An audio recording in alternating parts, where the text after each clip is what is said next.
நம்ம RKV acupuncture கிளினிக்கை தொடர்பு கொள்ள டிஸ்பிளேயில் தோன்றும் நம்பருக்கு காண்டாக்ட் செய்யவும்.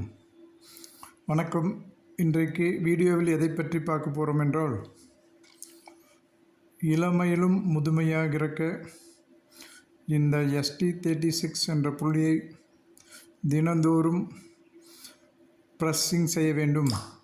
இந்த புள்ளியானது முழங்காலை மடிக்கும் பொழுது முழங்காலினுடைய முட்டிச்சிப்புக்கு கீழே 4 விரலுக்கு கீழ் அமைந்துள்ளது. இந்த புள்ளியை தினந்தோறும் காலை மாலை 2 வேளைகளிலும் வலது பக்கம் 10 முறையும் இடது பக்கம் 10 முறையும் மேலும் 10 முறையும் வலது பக்கம் சுழற்சி செய்ய வேண்டும்.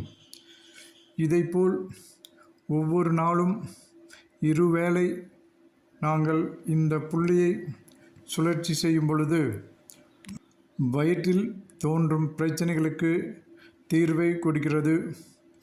மேலும் இந்த ST36 என்ற புள்ளியானது ப்ரெஸ்ஸிங் செய்வதன் மூலமாக எளிதில் நடப்பதற்கு மிகவும் உறுதுணையாக இருக்கிறது. அதாவது நடப்பதற்கு இந்த புள்ளியை தினமும் ப்ரெஸ்ஸிங் செய்து கொண்டால் எளிமையாக நடக்கலாம். வயிற்றில் தோன்றும் பிரச்சனைகளுக்கு மிகவும் சக்தி வாய்ந்த புள்ளியாக அமைந்துள்ளது. கால்களுக்கு மிகவும் சக்தி வாய்ந்த புள்ளியாக அமைந்துள்ளது. இதை தினமும் 2 வேளை பயன்படுத்துமாறு கேட்டுக்கொள்கிறேன். மேலும் அக்குகிராப் டெஸ்ட்டை எடுக்க வேண்டுமென்றால் டிஸ்பிளேயில் தோன்றும் நம்பருக்கு தொடர்பு கொள்ளலாம்.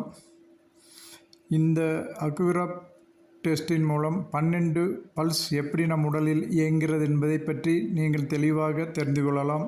அடுத்த வீடியோவில் உங்களை சந்திக்கிறேன். நன்றி, வணக்கம், வாழ்க வளமுடன்.